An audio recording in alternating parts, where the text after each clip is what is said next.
Hi! Good evening sa inyo. Tonight on this video, let's learn about Kai at Kina.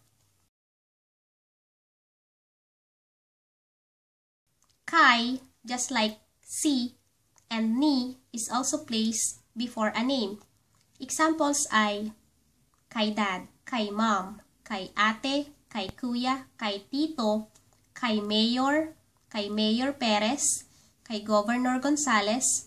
Use kay before a name to answer the question whose.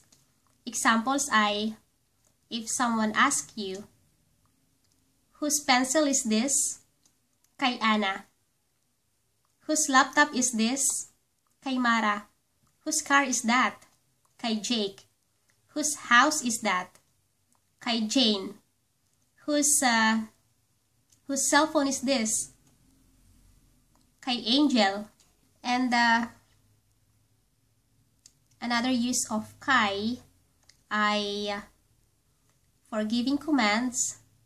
Examples ay, you wanna say, give this to mom. Ibigay mo to kay mama, or ibigay mo to kay mommy. Give this to dad. Ibigay mo to kay daddy.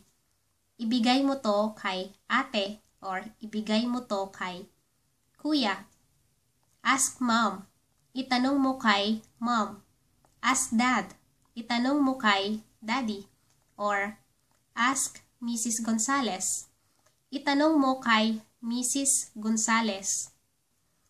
Kina is the plural form of kay. Examples ay kina James at Angela, kina Mara at Kara, kina ate at kuya, kina tito at tita, kina lolo at lola.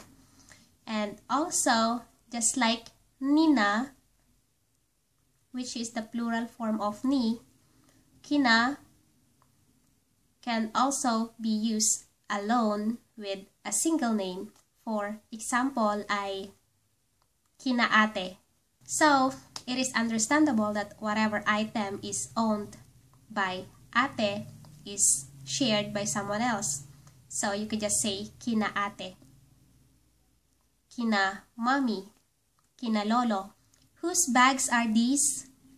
Kina ate, or kina ate at kuya. But you can just say kina ate. Whose foods are these? Kina mommy at daddy. Or you can just say kina mommy. Whose books are these? Kina ate at kuya. Or you can just say kina ate. And it is understandable that the books are owned by your sister and someone else. Whose cell phones are these? Kina Mara at Kara. Or you can just say kina Mara. And it is understandable that the cell phones are owned by Mara and someone else. That's all for tonight. Yan lang para ngayong gabi. Good night na. Bye!